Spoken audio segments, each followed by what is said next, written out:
So, all right, guys, welcome back to Indoor Smokers. Hope you guys are having a great day where you are at.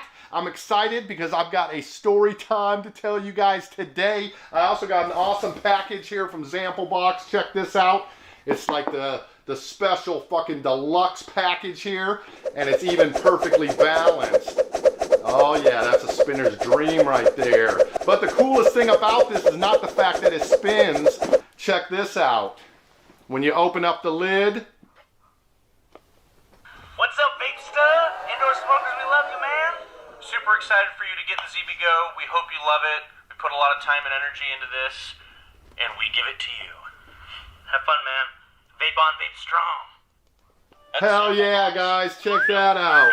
We know what makes it That great. is the kit right there. And then there is basically a whole commercial running on this thing too, but still pretty cool, man. I've never seen a video included in a package I've gotten yet. It's a good thing I didn't stick this one with a knife. But we will take a look at this a little bit more in another video. I just want to show you guys that little clip and thank Zample Box for sending me out this ZB Go Deluxe kit. So hang tight, guys. You ain't going to want to miss this story time, and I will be right back with that after this.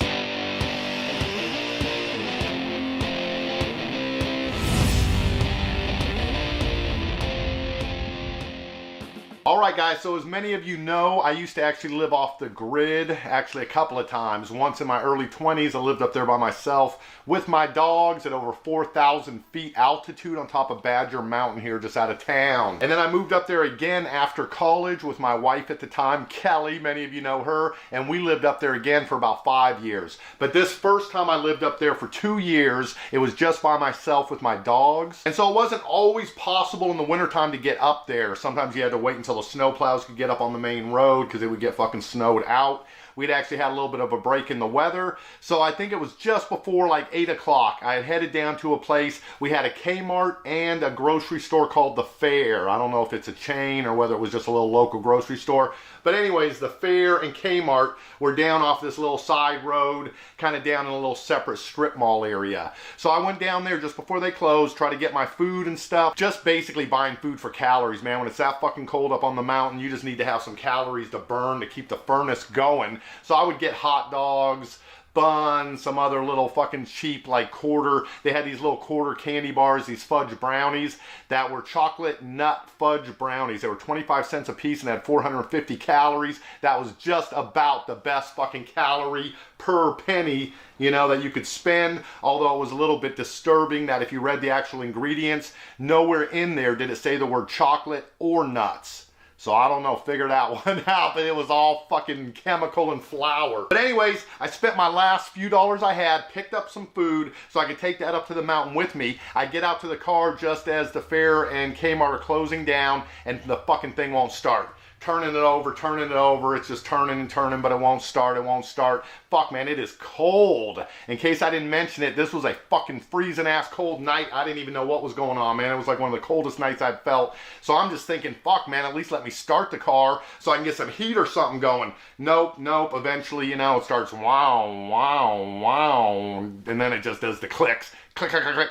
And you're just like, fuck, that's it. So I knew I was there for the night. You got to remember, this was back at the time before cell phones. There wasn't no way just to sit in a cab and call anybody to try to help them out. The Kmart and the Fair are closed down. The payphones were inside of there, so I would have had to hike like a half mile up to a gas station or something to use the phone. So I'm just like, fuck it, I'll figure it out tomorrow. Just gonna crash in the cab tonight with my 2 dogs that I had in there too. Fucking cold as fuck, man. So that night, god damn, dude, it's just like the coldest freaking night I can ever remember. I got nothing, just my coat, no pillow, no blanket, no nothing. So I just shake and freeze all night, dude. I don't get any sleep that night. The next morning, the Fair opens up at like 7 o'clock or something in the morning. So I go in there to get some coffee and I look at the newspaper and it's actually a big headline, record-breaking cold temperatures. It got down to 15 below zero that night and they're saying it's gonna get down to 20 below tonight. So I'm like, oh, fuck, man, 20 below zero, I can't do it. So I spend the day trying to go out and see if I can get somebody to bring me down a battery or something to try to jumpstart. I'm still not really sure what all is wrong with the truck, man. This was an old beater truck. Could be fucking 10 different things going wrong with it. But it comes to that night, dude. It's getting late. It's getting to be like 7:30. I know that Kmart's closing down in about a half hour, and I can't fucking take it anymore, man. It's just too fucking cold. I'm like, I gotta go fucking steal a blanket, man. At this point, I don't even give a fuck if I get busted for stealing. They take me to jail. Fine, at least I got some heat that night in there, but I gotta get something. So I go into that Kmart like maybe 20 minutes before closing. It's pretty empty in there.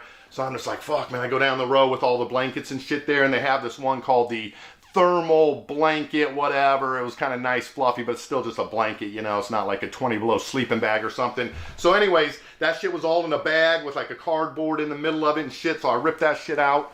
I got my big, long, like, trench coat on. So I pull the blanket out of the plastic bag and I fucking wrap it around my waist. You know, it's already folded up, so I can just kind of wrap it right around, put my coat back, zip it up. And then that's it, man. I'm going for the front door. Like, fuck, dude, I just hope nobody stops me. And then there's one of those greeters, like the old dude standing at the door. And he's like, have a good evening, sir. And I just kind of give him that look. And I can tell he kind of catches my eye. I can tell it's like fucking when you see somebody who's starving or freezing or desperation in their eyes.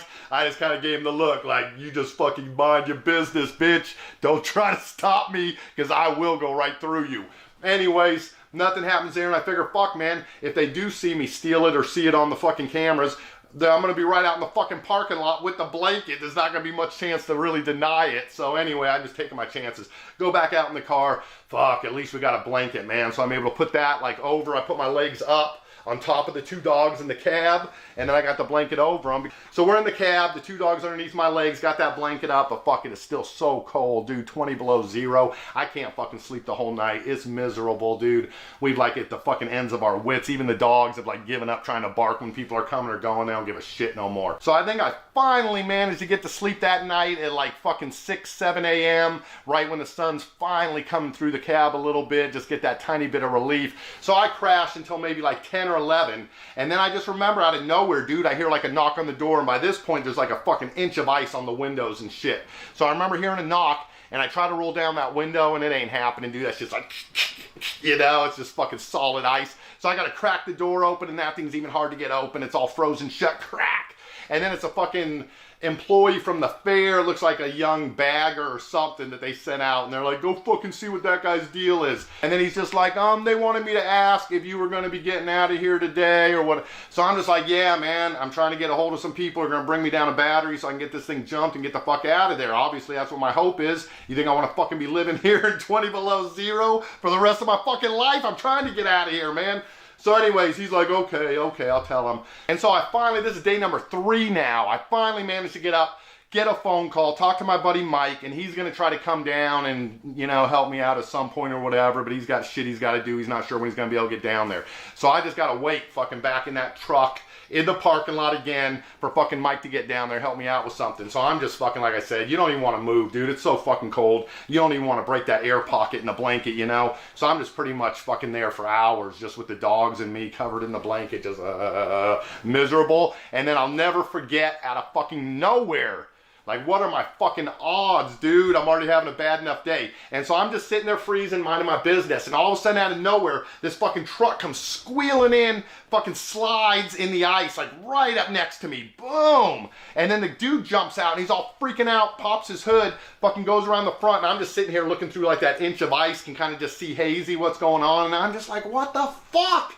Like, you couldn't pick another motherfucking part of the parking lot to have your catastrophe, man. It's like I'm already having mine, okay? I got this corner. Anyways, that motherfucker pulls up right next to me, slides in, jumps out of it, fucking pops the hood, jumps out, opens his hood up, and fucking fire, dude. His whole fucking engine's just on fire. And I'm like, what in the fuck?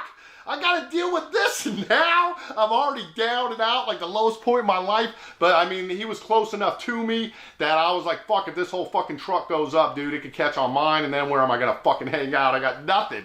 So I'm like, fuck. So I gotta like try to crack the truck, dude. And I know that motherfucker, he was not expecting anybody to be in that truck. That thing looked like it had been sitting there for weeks, totally iced over and shit. So when I fucking crack that door open and step out, he just looks like, what?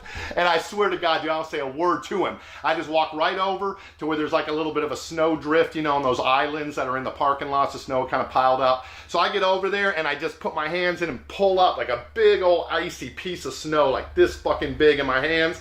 Walk over to his truck and just go boom! Right on his fucking engine, right where all the fire was coming up, because he'd already taken his coat off and was trying to smack it and shit. So I come over with that big ass snow and just go boom! Fucking puts the whole thing out, dude. Just covers the whole engine in snow. I turn around, don't say a word, walk back to my truck, get in, close the fucking door, put my blanket on. That motherfucker's just looking like, what in the fuck just came out? Anyways, so he finally gets his truck and stuff towed. I am there, I think, until about maybe like 5, 6 o'clock. It's already dark by the time Mike shows up. And then, of course, that son of a bitch ain't got no help for me. He ain't got no battery. We try to jump start it. It won't fucking start. So he just picks my ass up. All right, guys, I hope you had fun with that story. I got another great one to tell you about what would happen later on that night. So please do give me a thumbs up if you enjoyed these story time videos. Encourage me to get that next one up. And of course, if you have not subscribed already, then please do subscribe to this channel. Ring that little bell so you get notification when the videos go up. So all right, guys, that is going to do it for me. I will also throw a link down there where you guys can check out this awesome ZB Go. Maybe Chris and Ian will make a special message to you if you buy one of these. And then I hope you guys have a great rest of your vaping day. I know I didn't do a lot of vaping in this video, but I am still hitting my Falcon tank on top of that Veneno by Smoke, and it is fucking vaping great.